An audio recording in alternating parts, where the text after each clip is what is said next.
नमस्कार, मैं रवीश कुमार। जंतर मंतर पर पोस्टर टंगे हैं। जिन अपराधों या मुकदमों की सूची को अखबार छापने से डरते हैं, उसे महिला खिलाड़ियों ने पेड़ पर टांग दिया है। लेकिन इन बातों से बेखबर बीजेपी के सांसद बृजभूषण शरण सिंह फूल मालाओं से लदे नजर आ रहे हैं। मंदिर का दर्शन करके लौट रहे हैं। आज गले में फूलों की हार देखकर लगता है कि सांसद जी का इस इलाके में कितना जनप्रभाव है। इस वीडियो को देखकर कौन कह सकता है कि एक दिन पहले सुप्रीम कोर्ट के आदेश के पहले ही इनके खिलाफ पॉस्को एक्ट के तहत एफआईआर हुई है और एक और मामले में एफआईआर हुई है। सभी धर्म के गुरु इनके साथ दिख रहे हैं। क्या राजनीति के इस रंग को समझने में महिला खिलाड़ियों से कोई चूक हुई है? मुझे लगता है नहीं हुई है। जिस तरह से उन्होंने अपना हौसला बुलंद किया है, उससे लगता है कि उन्हें पता है कि बृजभूषण सिंह कौन हैं। फूलों से लदे सांसद जी के इस वीडियो को आप जंतर मंतर पर बैठी महिला खिलाड़ियों के संघर्ष के वीडियो के साथ देखिए तो पता चल जाएगा कि इस देश में न्याय की हकीकत क्या है, राजनीति की हकीकत क्या है। ये जो मेरे पद, मैं लोकसभा का सदस्य हूं, ये पद मुझे विनेश फोगाट की कृपा से नहीं मिला है, हमारे क्षेत्र की जनता ने मुझे दे रखा है। बृजभूषण सिंह 6 बार से कैसरगंज से सांसद हैं। आज गोंडा में मौजूद थे। 6 बार से जीतने वाले इस राजनेता की राजनीतिक पकड़ को आप यूं ही खारिज नहीं कर सकते हैं। हां, सवाल कर सकते हैं कि जब मोदी और योगी चुनाव जीतते हैं तो उनके बनाए समीकरणों पर किताबें लिखी जाती हैं, लेख छपते हैं, लेकिन इस तरह के सांसद जो कई बार से चुनाव जीतते आ रहे हैं, कोई जानने का प्रयास तक नहीं करता कि आखिर इनका काम क्या है कि जनता इन्हें 6 बार जिताती है। भारतीय राजनीति में ऐसे बहुत से टापू हैं जहां जाकर चुनावी चर्चाओं का भोपू बंद हो जाता है और केवल राहुल राहुल मोदी मोदी पर चिल्लाता रहता है। आज बीजेपी के 2 विधायकों ने बृजभूषण सिंह के पक्ष में अपना समर्थन जताया है। करनैलगंज विधानसभा से बीजेपी के विधायक अजय सिंह ने बयान दिया है कि लड़कियों का धरना बीजेपी के खिलाफ कांग्रेस का षड्यंत्र है। अजय सिंह के अलावा बलरामपुर सदर के विधायक पलटू राम ने भी कहा है कि नेताजी यानी बृजभूषण सिंह के खिलाफ साजिश हो रही है। ये भारतीय जनता पार्टी के खिलाफ कांग्रेस का एक षड्यंत्र है। आदरणीय नेताजी के बारे में वैसे वो हमारे पिता तुल्य हैं, हम लोग शुरुआती दौर से जानते हैं। कोई भी ऐसा जो भी आरोप लगाया गया है एकदम निराधार है और जांच होगी, सब कुछ सामने आएगा। पहले भी कमेटी ने जांच किया है, उसमें कुछ नहीं आया है।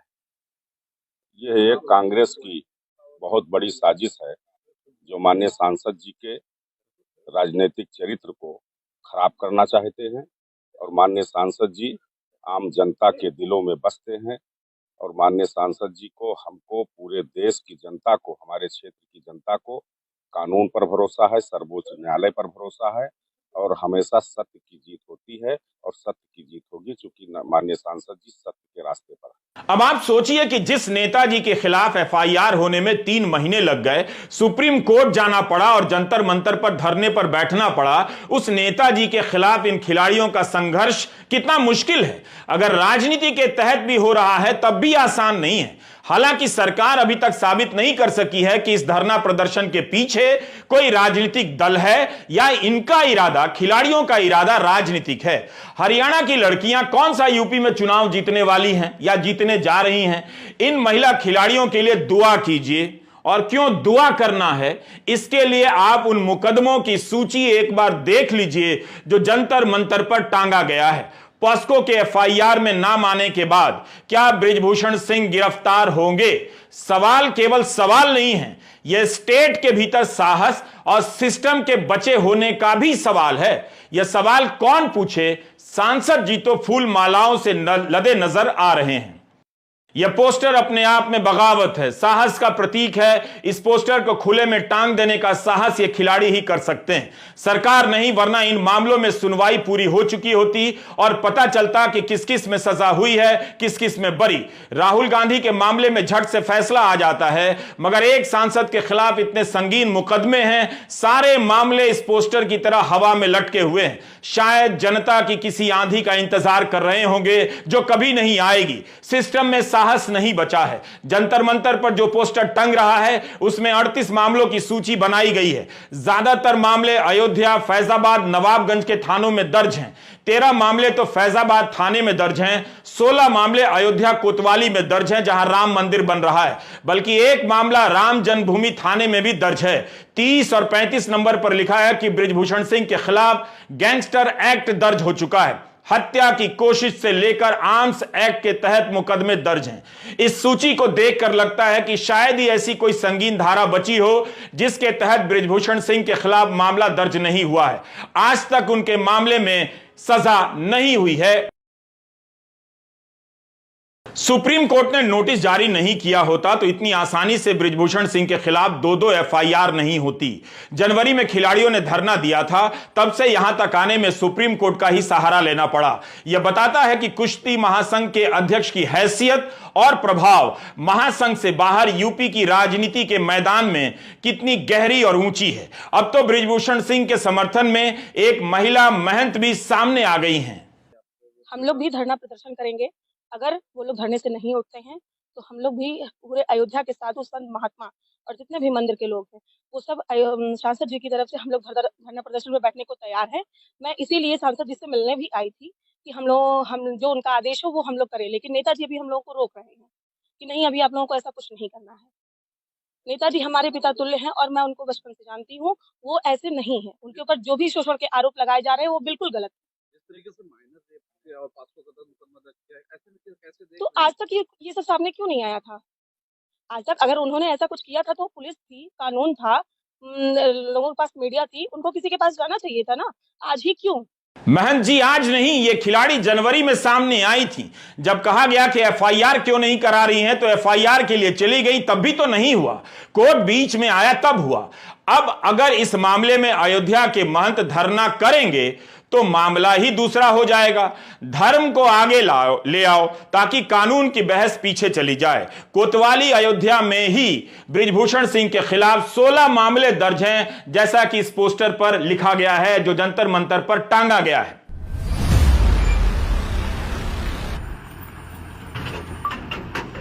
जिस शाम सुप्रीम कोर्ट में पुलिस ने एफआईआर दर्ज करने की बात कही, उसी शाम का यह वीडियो है। सांसद जी अपने काफिले के साथ इस तरह गौशाला में आ रहे हैं जैसे उनके लिए सामान्य दिनचर्या हो। सोचिए, दिल्ली में जश्न मन रहा है कि खिलाड़ियों की जीत हो गई है, लेकिन इस वीडियो में सांसद जी के चलने का अंदाज कहीं से नहीं बता रहा है कि उनकी हार हुई है। बगैर किसी की हार के किसी की जीत नहीं होती है। बृजभूषण सिंह को आप गौ सेवा करते हुए देख सकते हैं, भावुक भी हो सकते हैं। अयोध्या के संत इनके लिए धरना देंगे, ऐसा सुमन पाठक ने कहा है। अब जब वे गौ सेवा करते देखे जाएंगे तो कौन इन लड़कियों से सहानुभूति रखेगा? यह निर्भया आंदोलन के समय का भारत नहीं है, वो भारत कहीं लापता हो गया है। पता चल रहा है कि यह लड़ाई अब कानून के मैदान में होने से रही, वरना इतने सारे मुकदमे हैं उनका ही निपटारा हो गया होता, बरी हो गए होते या सजा हो गई होती। इस पोस्टर में बृजभूषण सिंह को सलाखों के पीछे दिखाया गया है। यह कल्पना ही हो सकती है, इसे साकार होने में बीजेपी को 100 समंदर पार करना पड़ जाएगा। इस पार्टी में तब भी खामोशी है जब भाजपा के वरिष्ठ सांसद के खिलाफ पॉस्को एक्ट के तहत एफआईआर हुई है। नैतिक जिम्मेदारी का सवाल पूछकर अपना टाइम खराब मत कीजिए, वरना इस जिम्मेदारी के तहत न जाने प्रधानमंत्री का ही कितनी बार नंबर आ गया होता। नैतिक जिम्मेदारी तो उनकी सरकार की ही बनती है कि एक एफआईआर के लिए लड़कियों को धरने पर बैठना पड़ा और सुप्रीम कोर्ट तक जाना पड़ा।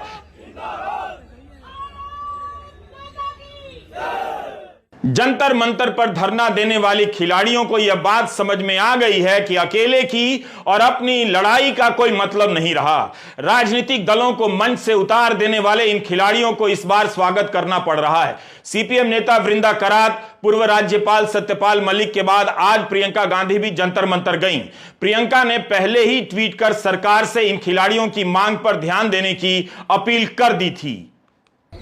प्रियंका की जगह स्मृति ईरानी होती तो गोदी मीडिया इस तरह से लिख रहा होता कि खिलाड़ियों के करीब बैठी थी स्मृति ईरानी, मंत्री होकर भी धरने पर पहुंच गई स्मृति ईरानी। अब यह आर पार की लड़ाई है, लड़ रही है स्मृति ईरानी। मगर कोई यह सवाल भी नहीं पूछ रहा है कि महिला विकास मंत्री के पद पर रहते हुए स्मृति ईरानी की जवाबदेही क्या है। क्या उन्हें इन खिलाड़ियों का साथ नहीं देना चाहिए था, उनसे संवाद नहीं करना चाहिए था? प्रियंका गांधी ने विनेश फोगाट और साक्षी मलिक के साथ बात की और अपना समर्थन जताया। प्रियंका ने कहा कि केवल इसी मामले में नहीं बल्कि महिला के साथ जब भी कुछ ऐसा होता है, बीजेपी की सरकारों में इसी तरह से होता है। उन्हें प्रधानमंत्री मोदी से अब कोई उम्मीद नहीं है। प्रधानमंत्री से मेरी कोई उम्मीद नहीं है, क्योंकि अगर प्रधानमंत्री जी को इतनी भी परवाह होती तो कम से कम बात तो करते, बुला तो लेते। फिर से जब आपने मेडल लेके आए तो आपने बुलाया ना, घर चाय पिलाई तो बुलाइए, बात करिए, बच्चियां हैं।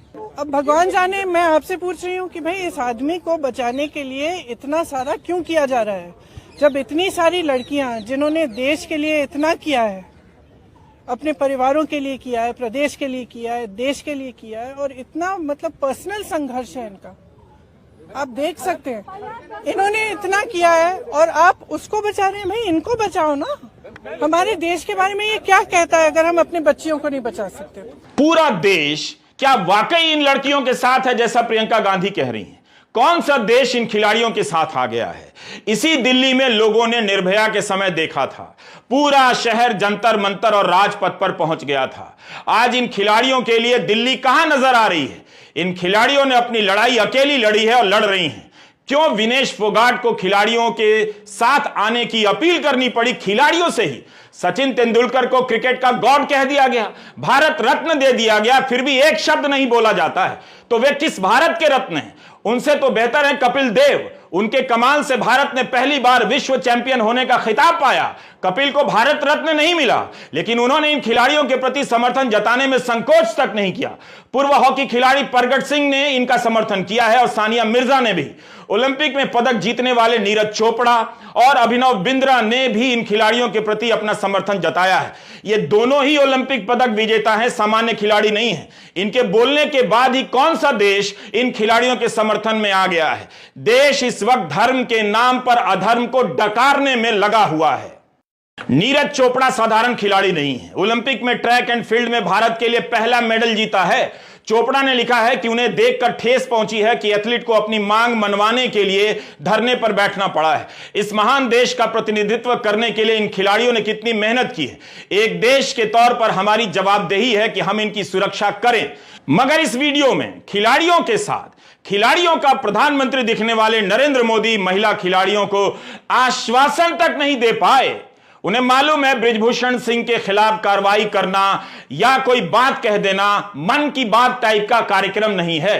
जब इन खिलाड़ियों को लेकर अपना प्रचार करना होता है तब प्रधानमंत्री जी वो सब करते हैं जो करना चाहिए। जब बोलना होता है तो वो नहीं बोलते हैं जो बोलना चाहिए। नीरज चोपड़ा ने बोलकर एक लंबी रेखा खींच दी है जिसके आसपास भी सचिन तेंदुलकर नजर नहीं आते, ना आएंगे। बाजार और विज्ञापन की दुनिया सचिन को बड़ा खिलाड़ी बनाती रहेगी, मगर खेल और खिलाड़ियों के लिए नीरज चोपड़ा जैसे एथलीट ही आगे आए। नीरज के बाद राज्यसभा सांसद और क्रिकेटर हरभजन सिंह, क्रिकेटर वीरेंद्र सहवाग ने भी इन्हें अपना समर्थन दिया है। बॉक्सिंग में विश्व चैंपियनशिप जीतने वाले निखत जरीन और हॉकी खिलाड़ी रानी रामपाल का भी बयान आया है। इंडियन एक्सप्रेस के एक कार्यक्रम में विनेश फोगाट ने कभी कहा था इसी साल कि हम नहीं कहते कि हमारे पक्ष में बोलिए, कम से कम तटस्थ ही बोलिए कि न्याय मिलना चाहिए, जो दोषी हो उसे सजा मिलनी चाहिए। इसलिए बैडमिंटन से लेकर क्रिकेट खिलाड़ियों की चुप्पी मुझे चुभती है। अफसोस आज भी कई खिलाड़ी चुप नजर आते हैं। जंतर मंतर पर इस हाल में ये महिला खिलाड़ी रात गुजार रही हैं। इनका कहना है कि रात यहां बिजली काट दी गई, पानी की सप्लाई बंद हो गई, गद्दे वगैरह नहीं लाने दिए गए। इसके बाद भी खिलाड़ी इस तरह यहां डटे हुए हैं। इन्हें पता है कि इनकी लड़ाई बृजभूषण सिंह के खिलाफ है। एक ईंट तो क्या, एक सूखा पत्ता खिसकाने में इन्हें महीनों संघर्ष करने पड़ जाएंगे। लिख कर रख लीजिए, दिन होते ही धूप कितनी चढ़ जाती है आपको यहां आकर अंदाजा हो जाएगा। फिर भी ये खिलाड़ी अपने हौसले का सबूत दे रहे हैं। अंदर नहीं आने दे रहे, पानी अंदर नहीं आने दे रहे। कुछ तख्त मंगवाए थे हमने, कुछ गद्दे मंगवाए थे, सभी को उनको मार के भगा दिया। कुछ चीजें अंदर नहीं आने दे रही है। पुलिस प्रशासन का व्यवहार है खिलाड़ियों के साथ। और मैंने SHO साहब से, ACP साहब से बात की तो बोल रहे कि ऐसे ही करेगा, धरना करना है तो सड़क पे सो जाइए। तो ये इनका व्यवहार है। ये इतने कौन सा इतना बड़ा दबाव आ गया। मैं आप लोगों के माध्यम से पूछना चाहता हूँ कि अगर आप लोगों की बेटी ऐसे होती तो आप क्या करते? और अपनी बेटियों को पहले तक कोई दिक्कत नहीं कर रहे थे बिजली? आज से पहले कोई दिक्कत नहीं थी, इतनी थोड़ी बहुत दिक्कत हुई थी। आज से पहले इतनी दिक्कत तो कभी नहीं हुई।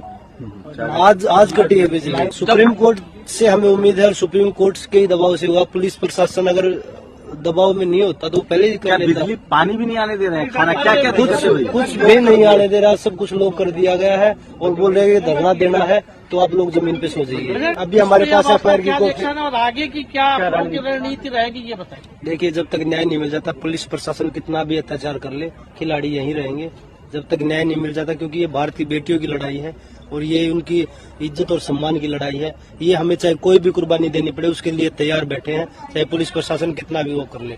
धन्यवाद। खिलाड़ियों को जंतर मंतर का इतिहास पता होना चाहिए। 2015 में 1 रैंक 1 पेंशन को लेकर सैनिक अधिकारी धरने पर बैठे थे।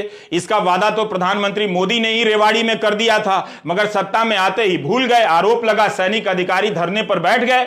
धरना लंबा चला, गोदी मीडिया ने सैनिकों के धरने से किनारा कर लिया। यह भी खबर आई है कि उन्हें भी जबरन हटाए जाने लगा और उनके मेडल तक फाड़ डाले गए। यह सब छपा है, आप उस समय की खबरों को उठाकर देख लीजिए, थोड़ी मेहनत तो कीजिए। वैसे भी रविवार को मन की बात पर ही देश भर में कार्यक्रम होंगे, वही खबर होगी। उससे बेहतर है कि आप उस दिन पुरानी खबरों को पलट कर देखिए कि जब आप बेहोश थे धर्म की राजनीति के नाम पर, तब क्या क्या हो रहा था इस देश में, अब क्या क्या हो रहा है इस देश में। जंतर मंतर पर खिलाड़ियों को यह धरना भारी पड़ेगा या उन्हें इंसाफ मिलेगा? बृजभूषण सिंह ने कहा है कि पहलवान हर दिन अपना डिमांड बदल रहे हैं। मैंने जांच कमेटी बनाने पर कोई आपत्ति नहीं की, कमेटी की रिपोर्ट सार्वजनिक होने का इंतजार नहीं किया, कोर्ट चली गई। अब तो FIR भी हो गई है, अब जेल में डालने के लिए बोला है। मैं लोकसभा में हूं, यह विनेश फोगाट की कृपा से नहीं मिला है, क्षेत्र की जनता से बनाया है। 12 साल से केवल हरियाणा के खिलाड़ियों के साथ यौन शोषण हो रहा है, देश के अन्य राज्यों के खिलाड़ियों को परेशानी नहीं हो रही है। यह सब बृजभूषण सिंह ने मीडिया को दिए इंटरव्यू में कहा है, प्रेस कॉन्फ्रेंस में कहा है। उन्होंने कहा कि हरियाणा के 90% खिलाड़ी हमारे साथ हैं। सांसद महोदय को यह भी देखना चाहिए कि देश भर के कितने खिलाड़ी अब जंतर मंतर पर धरने पर बैठी इन महिला खिलाड़ियों के साथ आगे हैं। विंटर ओलंपिक में 6 बार हिस्सा ले चुके शिवा केशवन, ओलंपिक बैडमिंटन खिलाड़ी ज्वाला गुट्टा, हॉकी के पूर्व कप्तान वीरेंद्र रस्किना, महिला क्रिकेटर शिखा पांडे और कपिल देव से लेकर सहवाग तक इन खिलाड़ियों के समर्थन में आ गए हैं। ये जो मेरे पद, मैं लोकसभा का सदस्य हूं, ये पद मुझे विनेश फोगाट की कृपा से नहीं मिला है, हमारे क्षेत्र की जनता ने मुझे दे रखा है। और एक बार नहीं, 6 बार दे रखा है। 6 बार मुझको दिया, मेरी पत्नी को दिया, और उनको उनकी कृपा पर नहीं है। और कुश्ती संघ का अध्यक्ष पद भी उनकी कृपा पर नहीं है। मैं चुनाव लड़कर के जीता हूं। अब आपके माध्यम से आप सवाल पूछेंगे तो मैं कहना चाहता हूं, एक ही परिवार और एक ही अखाड़ा क्यों? हरियाणा के अन्य खिलाड़ी क्यों नहीं? हिमाचल के, महाराष्ट्र के, मध्य प्रदेश के, केरला के, कर्नाटका के, तमिलनाडु के, बंगाल के, आसाम के, देश के अन्य प्रांतों के खिलाड़ी क्यों नहीं? आसान नहीं है यह मामला। जो हाल इस देश का सिस्टम का है, आप जानते हैं कि न्याय कैसे होता है। दलित डीएम कृष्णैया की हत्या के मामले में बंद आनंद मोहन सिंह के लिए कानून बदल दिया जाता है। बृजभूषण सिंह के खिलाफ एफआईआर दर्ज कराने के लिए सुप्रीम कोर्ट जाना पड़ता है और लोग उन्हें फूल मालाओं से लाद देते हैं। गुजरात में समय से पहले बलात्कार और हत्या के दोषियों को रिहा कर माला पहनाया जाता है। सबके साथ भीड़ है, सबके साथ जनता है, इसलिए कोई भी लड़ाई जनता की लड़ाई नहीं, अकेले की लड़ाई है, क्योंकि जनता कहीं और गायब है। इसलिए बृजभूषण सिंह को फूल मालाओं से लदा देखकर आप संतोष कर सकते हैं। भले ही जंतर मंतर पर जनता नहीं है, लेकिन इन फूल मालाओं से पता चलता है कि जनता कहां है। जनता का पता चल गया, यही इस लड़ाई का हासिल है। क्या जंतर मंतर पर धरने पर बैठी साक्षी मलिक, विनेश फोगाट को न्याय मिलेगा? आपको तय करना है कि भारत फूल मालाओं वाले सांसद को अपना सपना बनाना चाहता है या धूप में तप रही इन लड़कियों को। धर्म की राजनीति से अधर्म सहने की असीम शक्ति आती है। अधर्म ही नैतिक बल बन जाता है। जंतर मंतर पर जो हो रहा है वह राजनीतिक बयानों में उलझता चला जाएगा। मई की गर्मी में तपती लड़कियों का तप धर्म के नशे में डूबे लोगों को नहीं नजर आएगा, ना हिला पाएगा। सूरज को यहां से लौटना पड़ेगा। इस समय झूठ और फरेब का स्वर्ण युग चल रहा है। किरण पटेल और संजय शेरपुरिया का दौर चल रहा है। नमस्कार, मैं रवीश कुमार।